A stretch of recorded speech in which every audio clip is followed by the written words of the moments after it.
오늘 여러분과 나눌 이야기는 어쩌면 우리 모두가 마음속 깊이 느끼고 있는 하나의 질문에서 시작됩니다. 어떤 조직에서는 사람들이 서로를 믿고 협력하며 놀라운 성과를 내는 반면 어떤 조직에서는 서로를 경계하고 자신의 이익만을 좇게 되는 걸까요? 그 차이는 과연 개인의 능력이나 인성에만 달려있는 것일까요? 선한 사람을 나쁜 환경에 두면 그 사람은 나쁜 행동을 하게 될 수 있습니다. 반대로 과거에 잘못을 저질렀거나 신뢰를 잃었던 사람이라도 좋은 환경 속에 있다면 놀랍게도 자신의 삶을 바꾸고 사회의 훌륭한 구성원으로 거듭날 수 있습니다. 결국 핵심은 사람이 아니라 사람을 둘러싼 환경이라는 것입니다. 우리 인간은 사회적 동물입니다. 우리는 우리가 속한 환경에 본능적으로 반응합니다. 만약 우리가 소속된 집단 안에서 안전하다고 느낄 수 있는 환경이 조성된다면 우리의 자연스러운 반응은 신뢰와 협력으로 나타납니다. 기억해야 할 점은 신뢰와 협력은 지시나 명령으로 만들어낼 수 없다는 것입니다. 그것은 감정의 영역입니다. 아무리 멋진 파워포인트로 서로를 믿읍시다 라고 발표해도 마음에서 우러나오는 신뢰는 생기지 않습니다. 나를 믿어줘 라는 말은 결코 효과가 없습니다. 반대로 우리가 함께 일하는 동료들을 두려워하고 경쟁자로 여기게 만드는 환경에서는 어떨까요? 그 속에서 우리의 자연스러운 반응은 편집증, 냉소, 불신, 그리고 이기심으로 나타납니다. 안타깝게도 오늘날 많은 리더들이 이 사실을 간과하고 있습니다. 진정한 리더십은 책임지는 자리에 앉아 지시하는 것이 아닙니다. 자신이 책임져야 할 사람들을 돌보는 것입니다. 훌륭한 리더는 모든 직원이 자신을 위해 일한다고 생각하지 않습니다. 오히려 자신이 직원들을 위해 일한다고 생각합니다. 직원들을 안전하게 보호하고 그들이 소중한 존재라고 느끼게 해주는 것, 그것이 리더의 가장 중요한 책임입니다. 그렇게 할 때 직원들은 자신의 피와 땀과 눈물을 바쳐 리더의 비전을 함께 이루고자 할 것입니다. 그런데 최근 몇 년간 제가 어디를 가서 강연을 하든 빠지지 않고 듣는 질문이 있습니다. 바로 MZ세대에 대한 질문입니다. 1980년대 초반에서 2000년대 초반에 태어난 이 세대는 기성세대의 눈에는 다루기 힘들고 자기중심적이며 인내심이 부족한 존재로 비치곤 합니다. 그래서 많은 리더들이 그들에게 묻습니다. 대체 원하는 게 뭡니까? 그러면 그들은 이렇게 대답합니다. 우리는 목적이 있는 곳에서 일하고 싶어요. 세상에 긍정적인 영향을 미치고 싶습니다. 그리고 자유로운 분위기와 맛있는 간식도 있으면 좋겠어요. 리더들은 그들의 요구에 맞춰 사무실에 멋진 슬로건을 걸고 최고급 원두커피와 빈백 소파를 들여놓습니다. 하지만 이상하게도 그들은 여전히 만족하지 못하는 것처럼 보입니다. 무언가 중요한 조각이 빠져있기 때문입니다. 저는 이 현상을 4가지 핵심적인 요인으로 분석합니다. 바로 양육, 기술, 조급함, 그리고 환경입니다. 첫 번째는 양육입니다. 이 세대는 그들의 잘못이 아님에도 불구하고 실패한 양육 전략의 희생자인 경우가 많습니다. 그들은 어릴 때부터 항상 너는 특별하다는 말을 듣고 자랐습니다. 단지 원한다는 이유만으로 세상 모든 것을 가질 수 있다고 배웠습니다. 어떤 아이들은 실력이 아니라 부모의 항해 덕분에 우등반에 들어갔고 어떤 아이들은 노력의 대가가 아니라 부모와 씨름하기 싫었던 선생님 덕분에 좋은 성적을 받았습니다. 꼴찌를 해도 참가상을 받으며 노력해서 메달을 딴 아이들의 성취를 무색하게 만들었습니다. 이런 경험 속에서 자라난 아이들이 학교를 졸업하고 냉혹한 현실 세계에 발을 내딛는 순간 모든 것이 산산조각납니다. 자신이 결코 특별하지 않다는 사실, 엄마가 대신 승진을 시켜줄 수 없다는 사실, 그리고 꼴찌에게는 아무것도 주어지지 않는다는 사실을 깨닫게 됩니다. 한순간에 그들이 믿어왔던 자아상이 무너져 내리는 것입니다. 그 결과 이전 세대보다 훨씬 낮은 자존감을 가진 세대가 성장하게 되었습니다. 두 번째 요인은 기술입니다. 페이스북과 인스타그램의 시대에 우리는 모든 것을 필터 뒤에 숨기는 데 익숙해졌습니다. 마음속으로는 깊은 우울감에 시달리면서도 겉으로는 누구보다 행복하고 완벽한 삶을 사는 것처럼 자신을 포장합니다. 모두가 강한 척, 모든 것을 다 아는 척하지만 실제로는 그렇지 않은 경우가 대부분입니다. 여기에 더해 우리가 스마트폰을 만지고 SNS에 접속할 때 뇌에서는 도파민이라는 화학물질이 분비됩니다. 이것은 우리가 담배를 피우거나 술을 마시거나 도박을 할 때 느끼는 쾌감과 정확히 동일한 물질입니다. 즉, 매우 중독성이 강하다는 의미입니다. 우리는 술, 담배, 도박에는 엄격한 연령 제한을 둡니다. 하지만 스마트폰과 SNS에는 아무런 제한이 없습니다. 이는 마치 청소년기의 자녀에게 술이 가득 찬 장식장을 열어주며 살기 힘들면 이걸로 스트레스를 풀렴이라고 말하는 것과 같습니다. 인생에서 가장 큰 스트레스를 겪는 청소년기에 우리는 그들에게 중독성 강한 마취제를 아무런 제재 없이 쥐어준 셈입니다. 과거의 알코올 중독자들은 스트레스를 받을 때 사람 대신 술병을 찾았습니다. 오늘날의 젊은 세대는 스트레스를 받을 때 사람 대신 스마트폰을 찾습니다. 그들은 깊고 의미 있는 관계를 형성하는 방법을 배울 기회를 놓쳤습니다. 그들의 우정은 피상적이고 힘들 때 기댈 수 있는 친구가 없다고 스스로 인정합니다.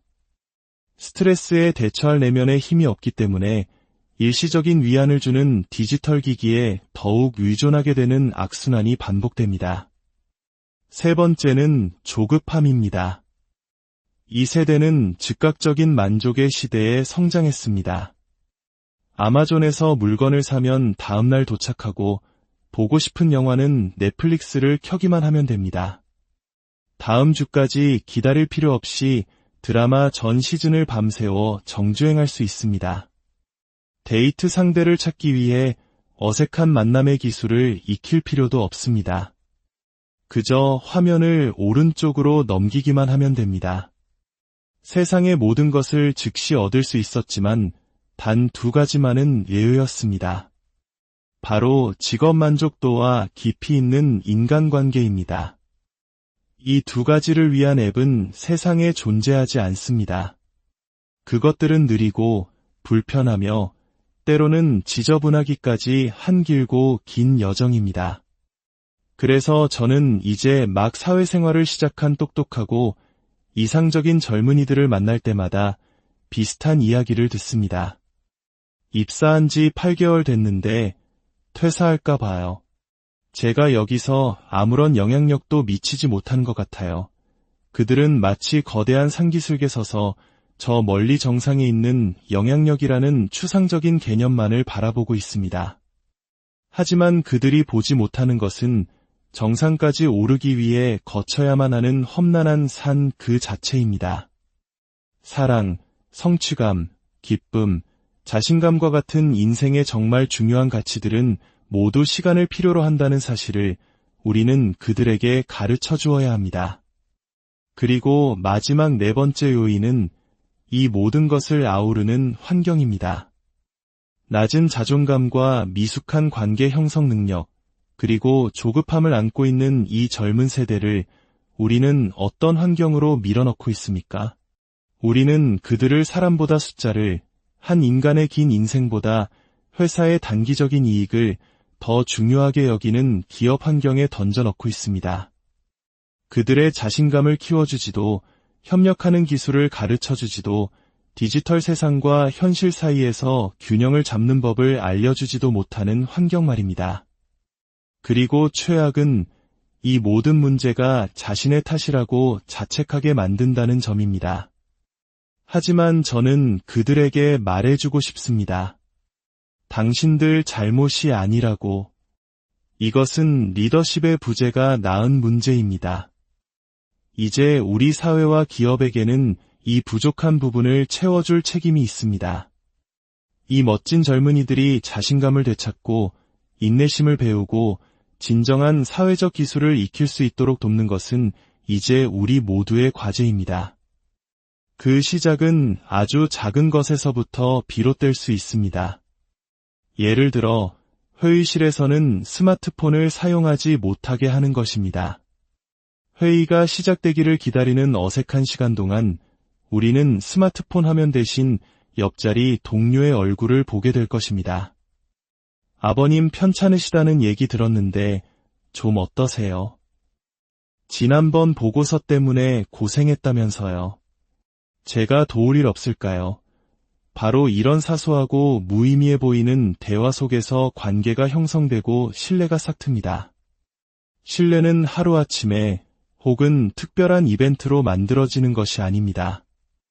이렇듯 꾸준하고 일관된 작은 순간들이 모여 만들어지는 것입니다. 친구들과 저녁 식사를 할 때 스마트폰을 집에 두고 나가보는 것은 어떨까요? 유혹의 대상을 아예 없애버리는 것입니다. 알코올 중독자가 집에서 술을 치우는 것과 같은 이치입니다. 스마트폰이 없다면 우리는 잠시 멈춰서서 세상을 둘러볼 여유를 갖게 됩니다. 그리고 바로 그 멍하니 있는 순간에 창의적인 아이디어가 떠오릅니다. 우리 인간의 몸은 본래 서로를 돌보도록 설계되었습니다. 누군가에게 아무런 대가 없이 친절을 베풀거나 받을 때 우리 몸에서는 옥시토신이라는 호르몬이 분비됩니다. 이 호르몬은 사랑, 신뢰, 유대감과 같은 감정을 느끼게 합니다. 심지어 누군가가 친절을 베푸는 모습을 목격하는 것만으로도 옥시토신이 분비됩니다. 이것이 바로 선한 영향력의 생물학적 원리입니다. 우리 몸은 우리가 서로를 돌보도록 필사적으로 노력하고 있습니다. 우리가 해야 할 일은 그저 이 자연스러운 본성이 마음껏 발현될 수 있는 환경을 만들어주는 것뿐입니다. 오늘 이야기가 여러분의 마음에 작은 울림을 주었다면 구독과 좋아요를 통해 저희의 여정에 동참해 주십시오. 여러분의 작은 행동 하나하나가 저희가 더 깊이 있고 의미 있는 이야기를 만드는 데 큰 힘이 됩니다. 이 영상을 여러분의 동료 혹은 여러분이 속한 조직의 리더와 공유하며 우리 주변을 조금 더 따뜻하고 신뢰가 넘치는 공간으로 만들어가는 대화를 시작해보는 것은 어떨까요? 우리 모두에게는 누군가의 잠재력을 발견해주고 스스로를 믿게 만들어줄 단 한 사람이 필요합니다. 오늘 당신이 바로 그 한 사람이 되어주시길 바랍니다. 오늘 여러분과 나눌 이야기는 어쩌면 우리 모두가 마음속 깊이 느끼고 있는 하나의 질문에서 시작됩니다. 어떤 조직에서는 사람들이 서로를 믿고 협력하며 놀라운 성과를 내는 반면 어떤 조직에서는 서로를 경계하고 자신의 이익만을 좇게 되는 걸까요?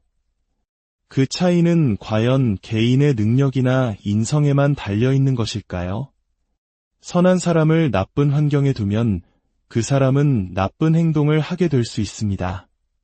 반대로 과거에 잘못을 저질렀거나 신뢰를 잃었던 사람이라도 좋은 환경 속에 있다면 놀랍게도 자신의 삶을 바꾸고 사회의 훌륭한 구성원으로 거듭날 수 있습니다. 결국 핵심은 사람이 아니라 사람을 둘러싼 환경이라는 것입니다. 우리 인간은 사회적 동물입니다. 우리는 우리가 속한 환경에 본능적으로 반응합니다. 만약 우리가 소속된 집단 안에서 안전하다고 느낄 수 있는 환경이 조성된다면 우리의 자연스러운 반응은 신뢰와 협력으로 나타납니다. 기억해야 할 점은 신뢰와 협력은 지시나 명령으로 만들어낼 수 없다는 것입니다. 그것은 감정의 영역입니다. 아무리 멋진 파워포인트로 서로를 믿읍시다 라고 발표해도 마음에서 우러나오는 신뢰는 생기지 않습니다. 나를 믿어줘 라는 말은 결코 효과가 없습니다. 반대로 우리가 함께 일하는 동료들을 두려워하고 경쟁자로 여기게 만드는 환경에서는 어떨까요? 그 속에서 우리의 자연스러운 반응은 편집증, 냉소, 불신, 그리고 이기심으로 나타납니다.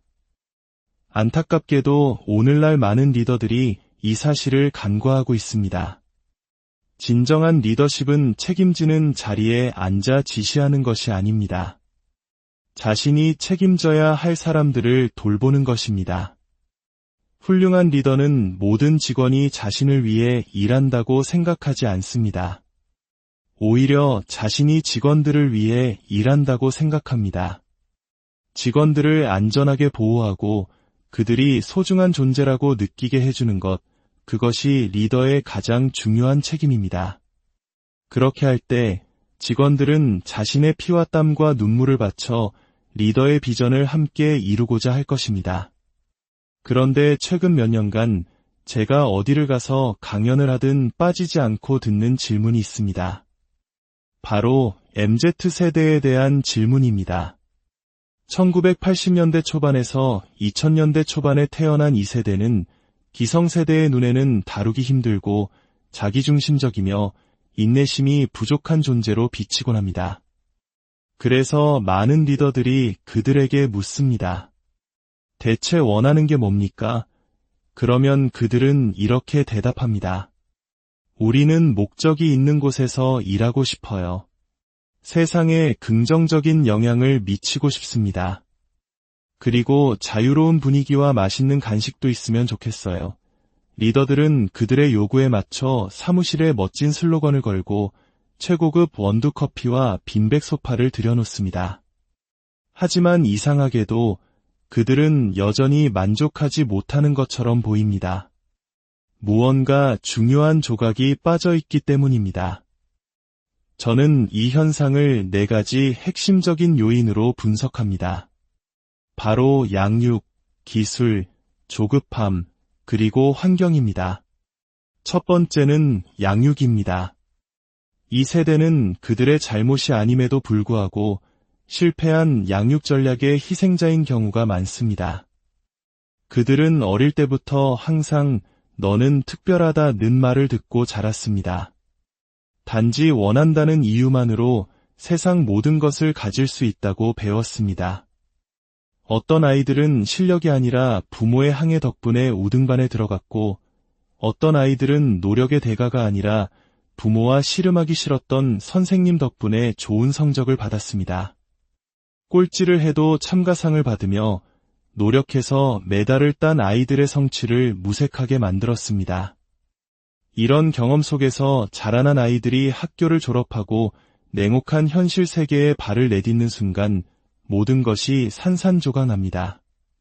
자신이 결코 특별하지 않다는 사실, 엄마가 대신 승진을 시켜줄 수 없다는 사실, 그리고 꼴찌에게는 아무것도 주어지지 않는다는 사실을 깨닫게 됩니다. 한순간에 그들이 믿어왔던 자아상이 무너져 내리는 것입니다. 그 결과 이전 세대보다 훨씬 낮은 자존감을 가진 세대가 성장하게 되었습니다. 두 번째 요인은 기술입니다. 페이스북과 인스타그램의 시대에 우리는 모든 것을 필터 뒤에 숨기는 데 익숙해졌습니다. 마음속으로는 깊은 우울감에 시달리면서도 겉으로는 누구보다 행복하고 완벽한 삶을 사는 것처럼 자신을 포장합니다. 모두가 강한 척, 모든 것을 다 아는 척하지만 실제로는 그렇지 않은 경우가 대부분입니다. 여기에 더해 우리가 스마트폰을 만지고 SNS에 접속할 때 뇌에서는 도파민이라는 화학물질이 분비됩니다. 이것은 우리가 담배를 피우거나 술을 마시거나 도박을 할 때 느끼는 쾌감과 정확히 동일한 물질입니다. 즉, 매우 중독성이 강하다는 의미입니다.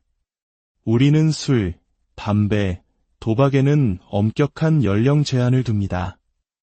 하지만 스마트폰과 SNS에는 아무런 제한이 없습니다.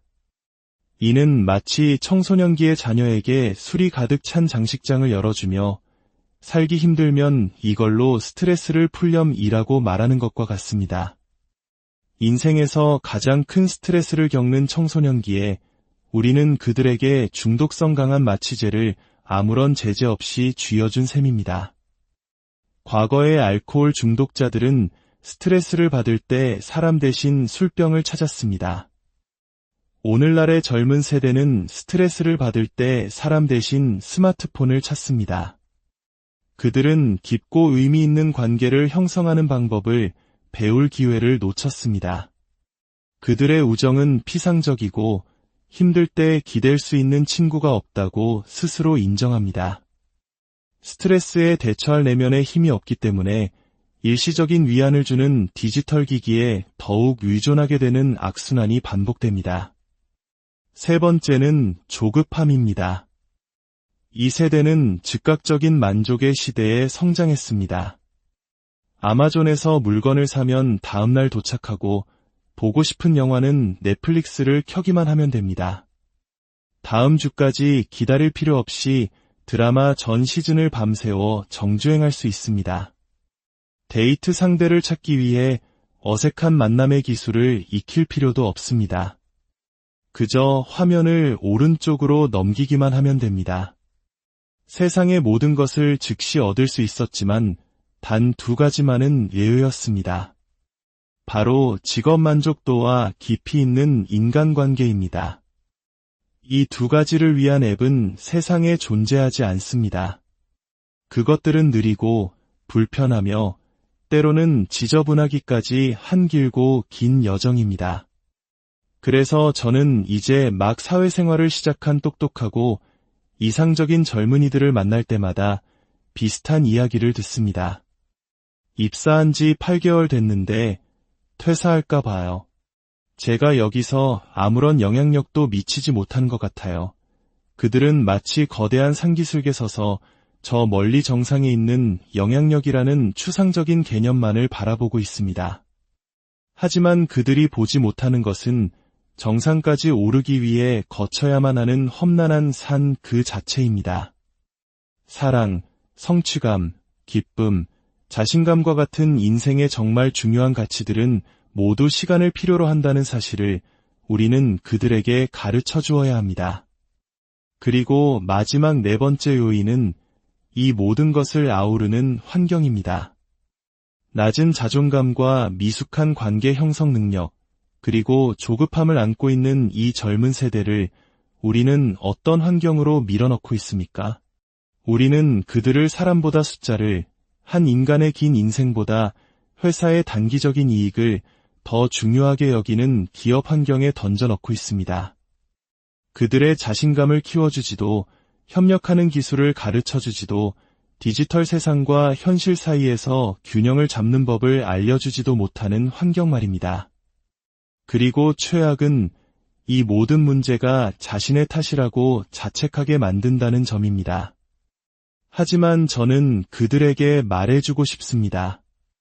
당신들 잘못이 아니라고. 이것은 리더십의 부재가 낳은 문제입니다. 이제 우리 사회와 기업에게는 이 부족한 부분을 채워줄 책임이 있습니다. 이 멋진 젊은이들이 자신감을 되찾고 인내심을 배우고 진정한 사회적 기술을 익힐 수 있도록 돕는 것은 이제 우리 모두의 과제입니다. 그 시작은 아주 작은 것에서부터 비롯될 수 있습니다. 예를 들어 회의실에서는 스마트폰을 사용하지 못하게 하는 것입니다. 회의가 시작되기를 기다리는 어색한 시간 동안 우리는 스마트폰 화면 대신 옆자리 동료의 얼굴을 보게 될 것입니다. 아버님 편찮으시다는 얘기 들었는데 좀 어떠세요? 지난번 보고서 때문에 고생했다면서요. 제가 도울 일 없을까요? 바로 이런 사소하고 무의미해 보이는 대화 속에서 관계가 형성되고 신뢰가 싹틉니다. 신뢰는 하루아침에 혹은 특별한 이벤트로 만들어지는 것이 아닙니다. 이렇듯 꾸준하고 일관된 작은 순간들이 모여 만들어지는 것입니다. 친구들과 저녁 식사를 할 때 스마트폰을 집에 두고 나가보는 것은 어떨까요? 유혹의 대상을 아예 없애버리는 것입니다. 알코올 중독자가 집에서 술을 치우는 것과 같은 이치입니다.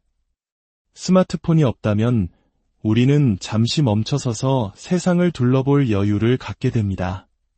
그리고 바로 그 멍하니 있는 순간에 창의적인 아이디어가 떠오릅니다. 우리 인간의 몸은 본래 서로를 돌보도록 설계되었습니다.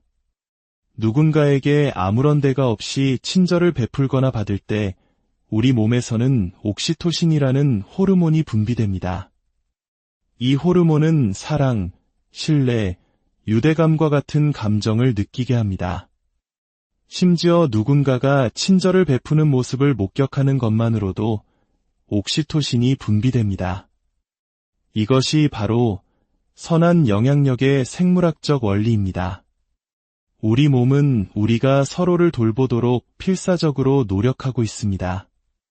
우리가 해야 할 일은 그저 이 자연스러운 본성이 마음껏 발현될 수 있는 환경을 만들어주는 것뿐입니다. 오늘 이야기가 여러분의 마음에 작은 울림을 주었다면 구독과 좋아요를 통해 저희의 여정에 동참해 주십시오.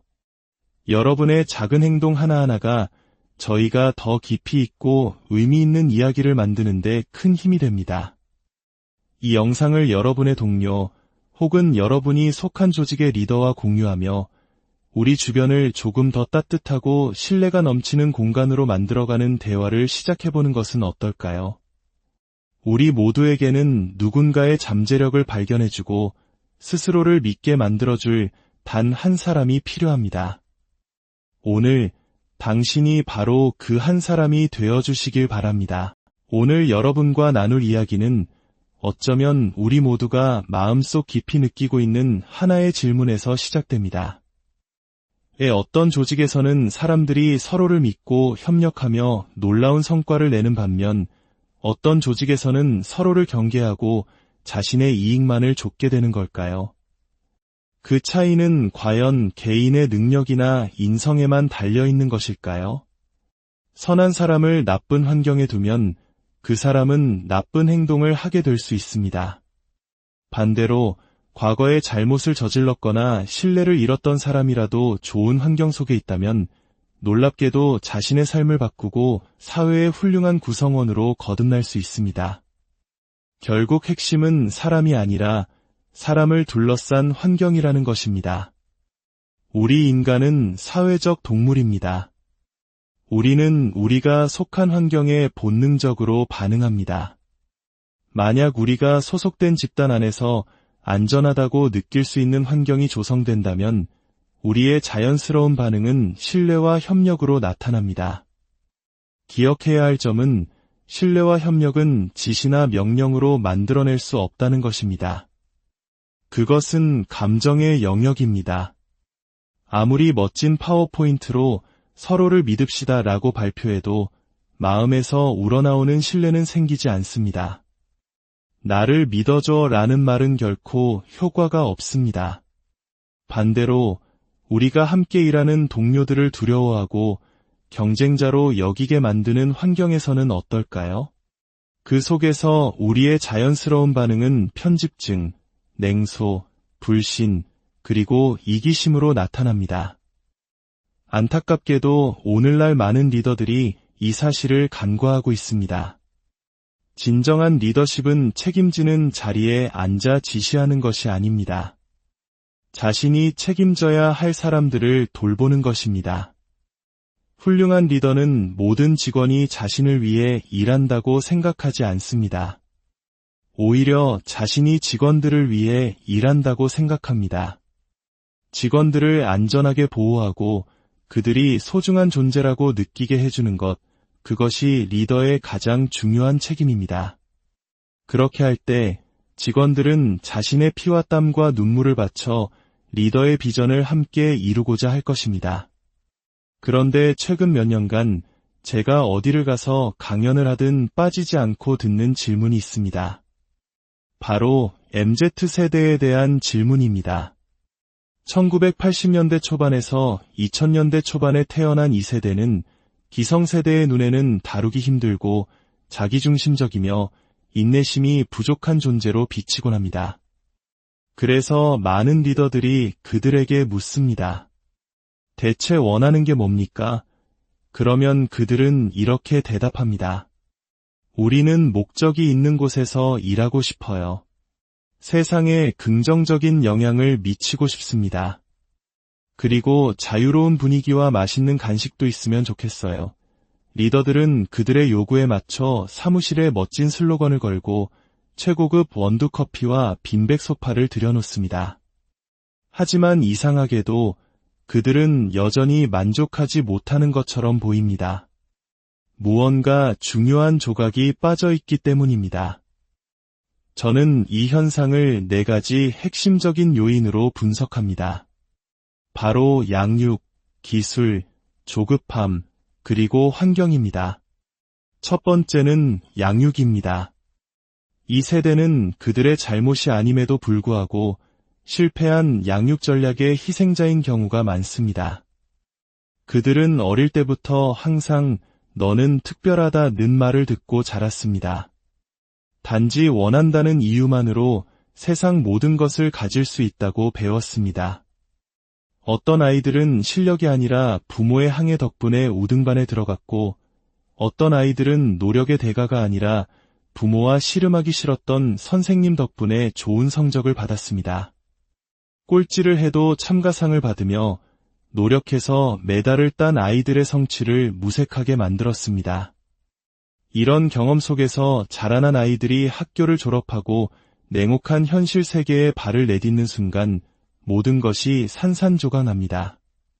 자신이 결코 특별하지 않다는 사실, 엄마가 대신 승진을 시켜줄 수 없다는 사실, 그리고 꼴찌에게는 아무것도 주어지지 않는다는 사실을 깨닫게 됩니다. 한순간에 그들이 믿어왔던 자아상이 무너져 내리는 것입니다. 그 결과 이전 세대보다 훨씬 낮은 자존감을 가진 세대가 성장하게 되었습니다. 두 번째 요인은 기술입니다.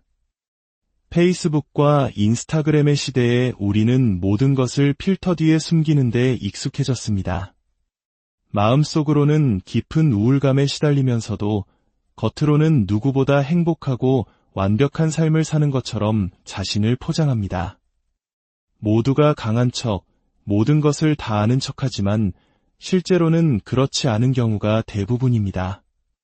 여기에 더해 우리가 스마트폰을 만지고 SNS에 접속할 때 뇌에서는 도파민이라는 화학물질이 분비됩니다. 이것은 우리가 담배를 피우거나 술을 마시거나 도박을 할 때 느끼는 쾌감과 정확히 동일한 물질입니다. 즉, 매우 중독성이 강하다는 의미입니다. 우리는 술, 담배, 도박에는 엄격한 연령 제한을 둡니다. 하지만 스마트폰과 SNS에는 아무런 제한이 없습니다.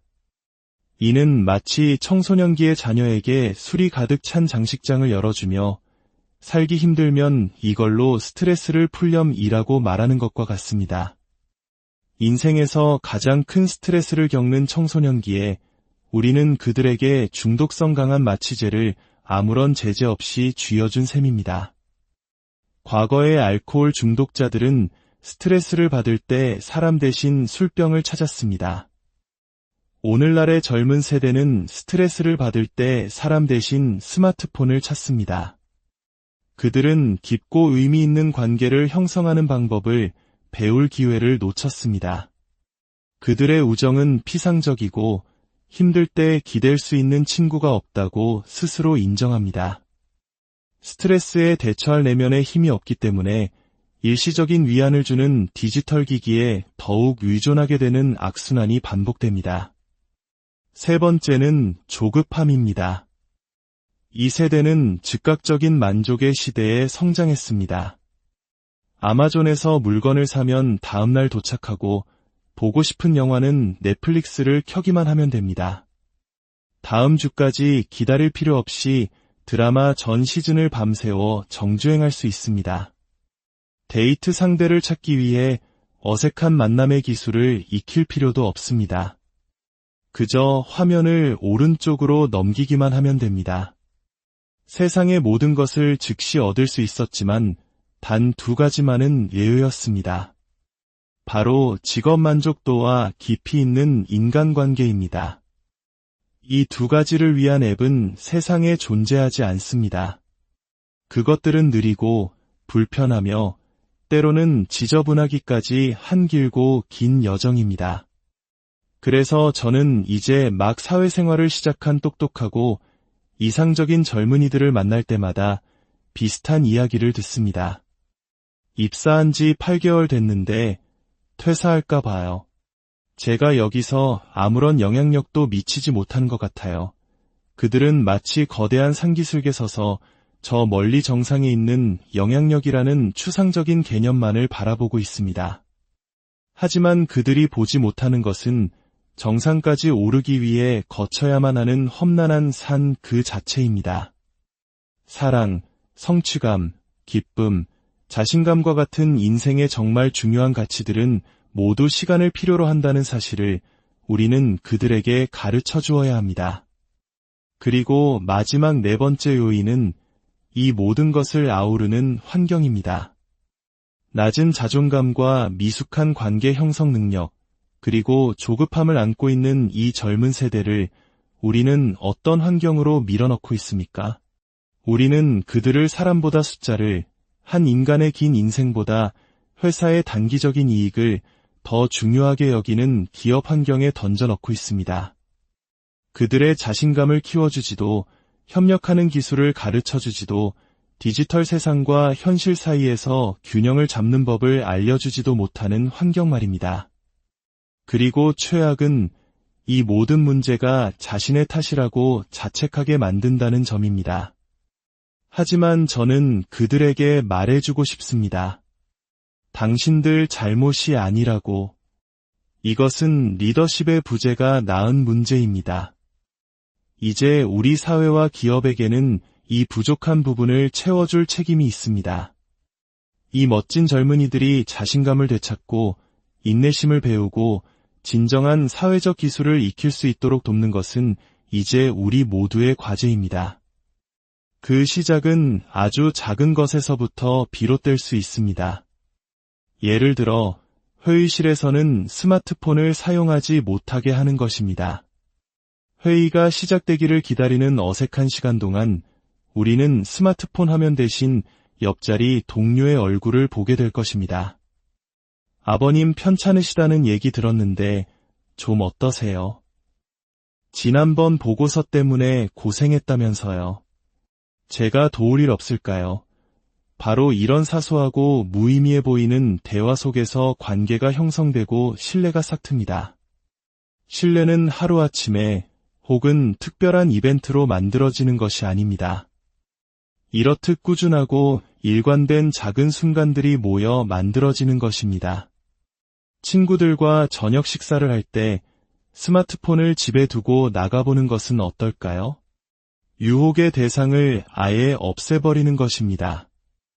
알코올 중독자가 집에서 술을 치우는 것과 같은 이치입니다. 스마트폰이 없다면 우리는 잠시 멈춰서서 세상을 둘러볼 여유를 갖게 됩니다.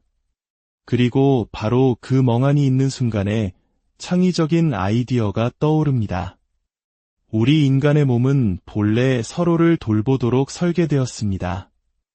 누군가에게 아무런 대가 없이 친절을 베풀거나 받을 때 우리 몸에서는 옥시토신이라는 호르몬이 분비됩니다. 이 호르몬은 사랑, 신뢰, 유대감과 같은 감정을 느끼게 합니다. 심지어 누군가가 친절을 베푸는 모습을 목격하는 것만으로도 옥시토신이 분비됩니다. 이것이 바로 선한 영향력의 생물학적 원리입니다. 우리 몸은 우리가 서로를 돌보도록 필사적으로 노력하고 있습니다. 우리가 해야 할 일은 그저 이 자연스러운 본성이 마음껏 발현될 수 있는 환경을 만들어주는 것뿐입니다. 오늘 이야기가 여러분의 마음에 작은 울림을 주었다면 구독과 좋아요를 통해 저희의 여정에 동참해 주십시오. 여러분의 작은 행동 하나하나가 저희가 더 깊이 있고 의미 있는 이야기를 만드는 데 큰 힘이 됩니다. 이 영상을 여러분의 동료 혹은 여러분이 속한 조직의 리더와 공유하며 우리 주변을 조금 더 따뜻하고 신뢰가 넘치는 공간으로 만들어가는 대화를 시작해보는 것은 어떨까요? 우리 모두에게는 누군가의 잠재력을 발견해주고 스스로를 믿게 만들어줄 단 한 사람이 필요합니다. 오늘 당신이 바로 그 한 사람이 되어주시길 바랍니다. 오늘 여러분과 나눌 이야기는 어쩌면 우리 모두가 마음속 깊이 느끼고 있는 하나의 질문에서 시작됩니다.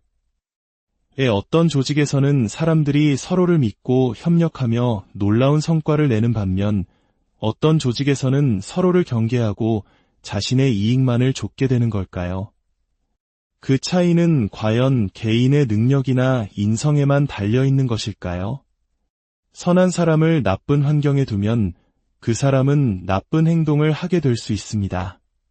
반대로 과거에 잘못을 저질렀거나 신뢰를 잃었던 사람이라도 좋은 환경 속에 있다면 놀랍게도 자신의 삶을 바꾸고 사회의 훌륭한 구성원으로 거듭날 수 있습니다. 결국 핵심은 사람이 아니라 사람을 둘러싼 환경이라는 것입니다. 우리 인간은 사회적 동물입니다. 우리는 우리가 속한 환경에 본능적으로 반응합니다. 만약 우리가 소속된 집단 안에서 안전하다고 느낄 수 있는 환경이 조성된다면 우리의 자연스러운 반응은 신뢰와 협력으로 나타납니다. 기억해야 할 점은 신뢰와 협력은 지시나 명령으로 만들어낼 수 없다는 것입니다. 그것은 감정의 영역입니다. 아무리 멋진 파워포인트로 서로를 믿읍시다 라고 발표해도 마음에서 우러나오는 신뢰는 생기지 않습니다. 나를 믿어줘 라는 말은 결코 효과가 없습니다.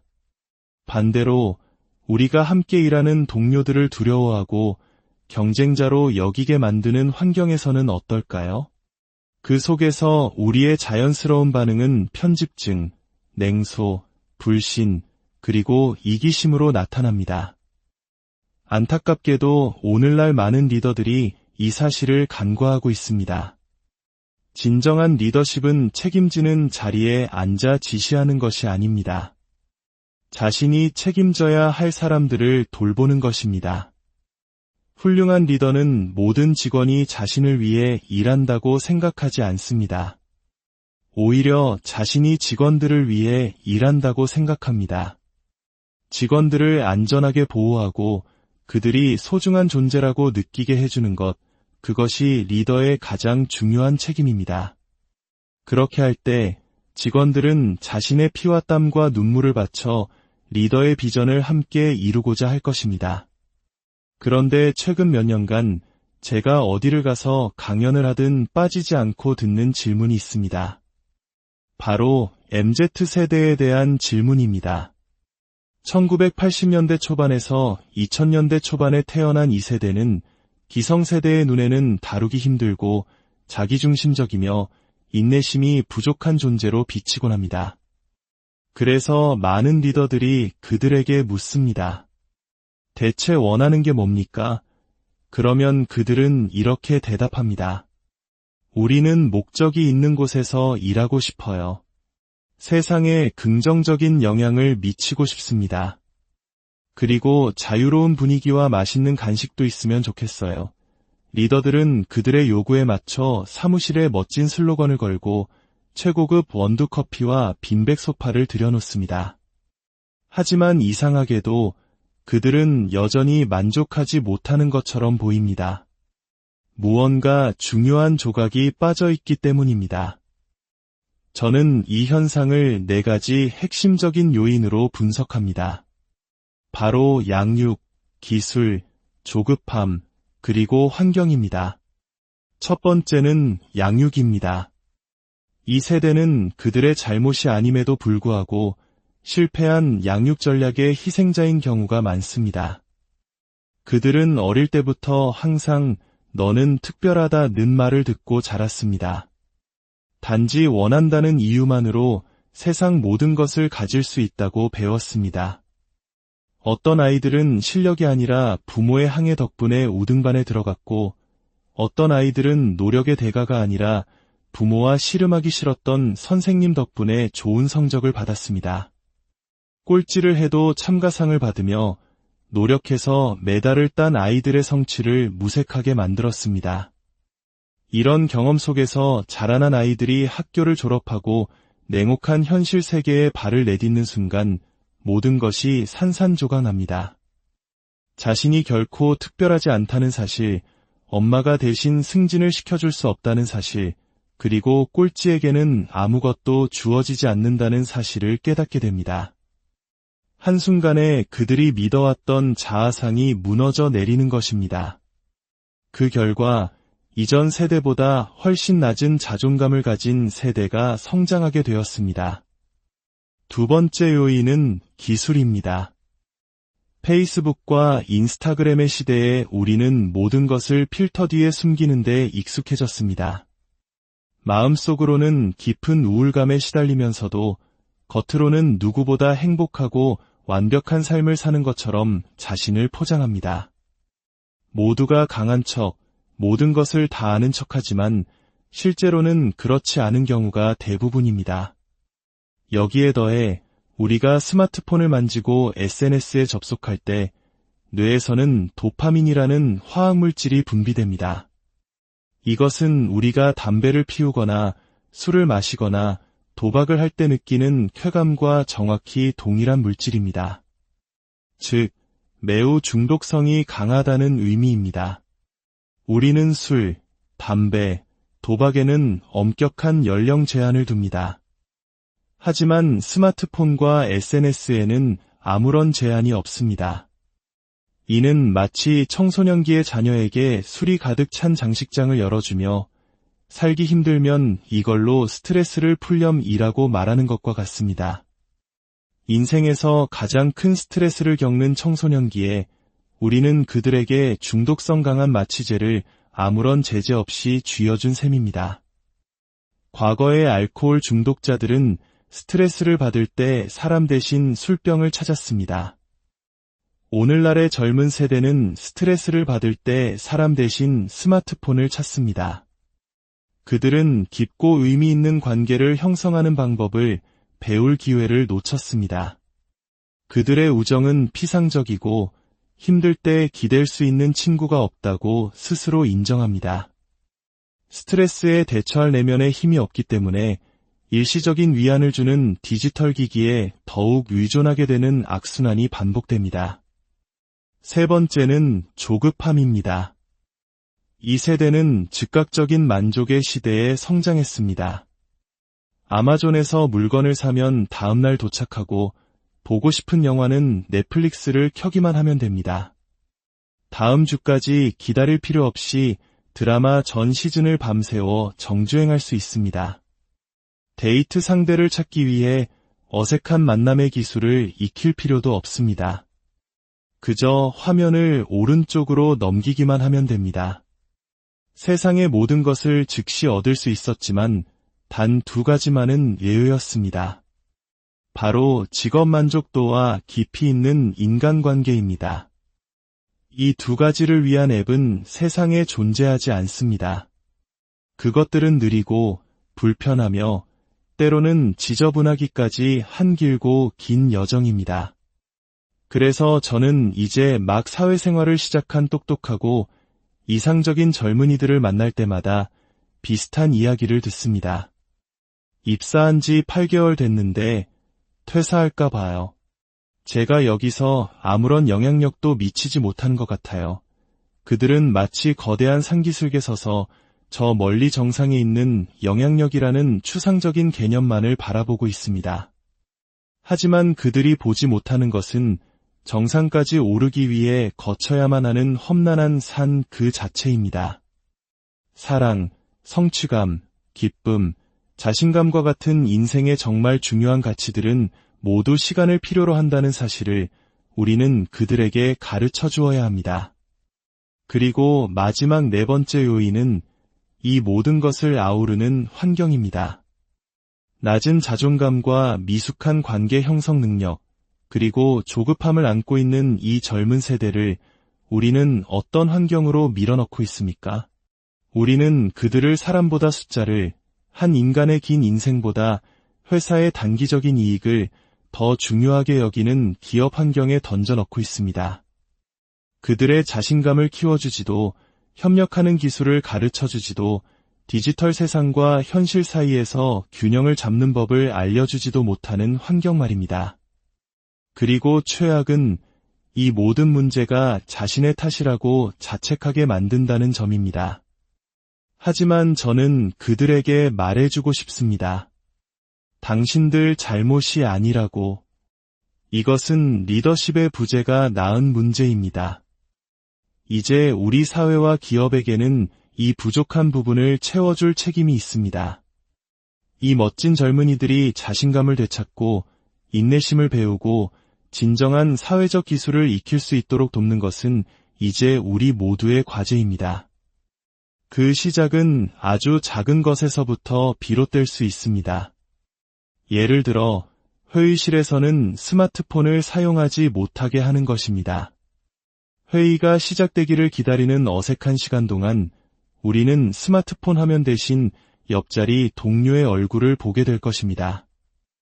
아버님 편찮으시다는 얘기 들었는데 좀 어떠세요?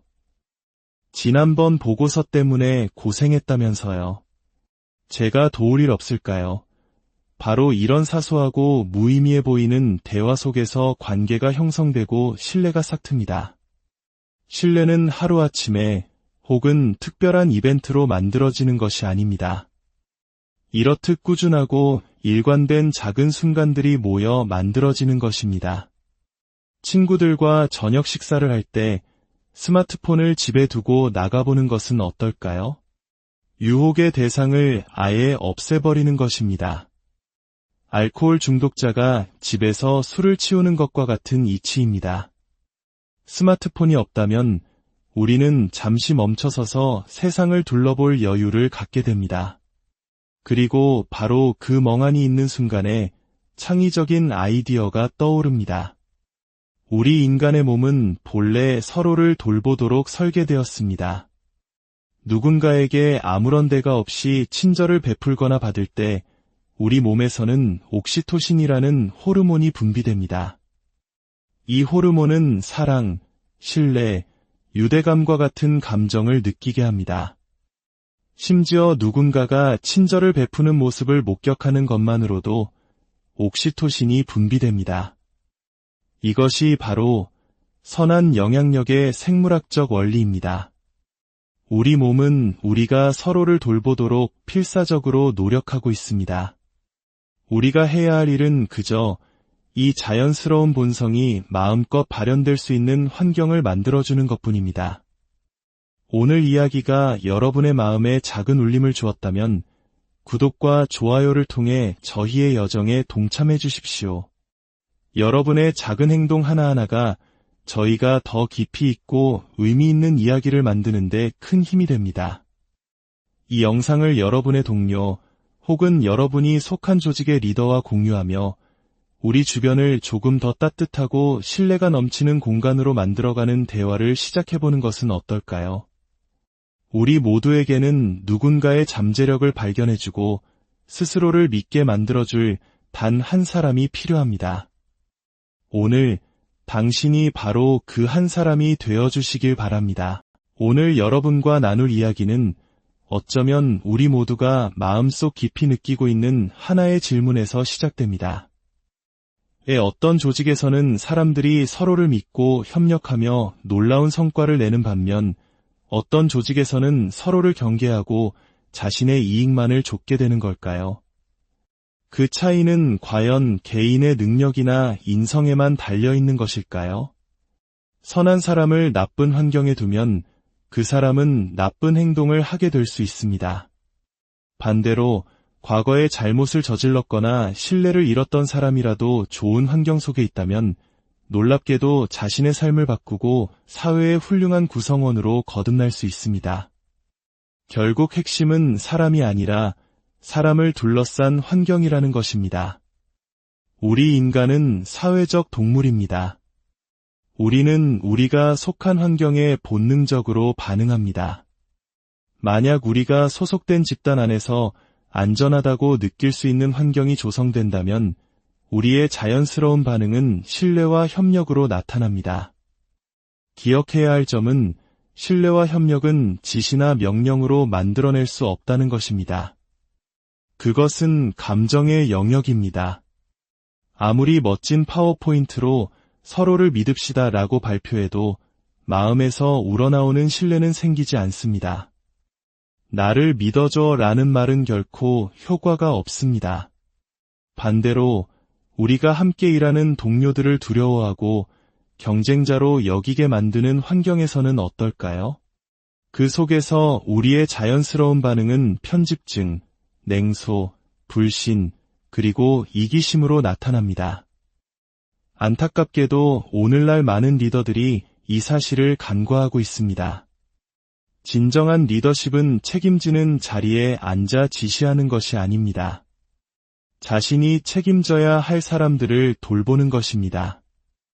훌륭한 리더는 모든 직원이 자신을 위해 일한다고 생각하지 않습니다. 오히려 자신이 직원들을 위해 일한다고 생각합니다. 직원들을 안전하게 보호하고 그들이 소중한 존재라고 느끼게 해주는 것, 그것이 리더의 가장 중요한 책임입니다. 그렇게 할 때 직원들은 자신의 피와 땀과 눈물을 바쳐 리더의 비전을 함께 이루고자 할 것입니다. 그런데 최근 몇 년간 제가 어디를 가서 강연을 하든 빠지지 않고 듣는 질문이 있습니다. 바로 MZ세대에 대한 질문입니다. 1980년대 초반에서 2000년대 초반에 태어난 이 세대는 기성세대의 눈에는 다루기 힘들고 자기중심적이며 인내심이 부족한 존재로 비치곤 합니다. 그래서 많은 리더들이 그들에게 묻습니다. 대체 원하는 게 뭡니까? 그러면 그들은 이렇게 대답합니다. 우리는 목적이 있는 곳에서 일하고 싶어요. 세상에 긍정적인 영향을 미치고 싶습니다. 그리고 자유로운 분위기와 맛있는 간식도 있으면 좋겠어요. 리더들은 그들의 요구에 맞춰 사무실에 멋진 슬로건을 걸고 최고급 원두커피와 빈백 소파를 들여놓습니다. 하지만 이상하게도 그들은 여전히 만족하지 못하는 것처럼 보입니다. 무언가 중요한 조각이 빠져있기 때문입니다. 저는 이 현상을 4가지 핵심적인 요인으로 분석합니다. 바로 양육, 기술, 조급함, 그리고 환경입니다. 첫 번째는 양육입니다. 이 세대는 그들의 잘못이 아님에도 불구하고 실패한 양육 전략의 희생자인 경우가 많습니다. 그들은 어릴 때부터 항상 너는 특별하다는 말을 듣고 자랐습니다.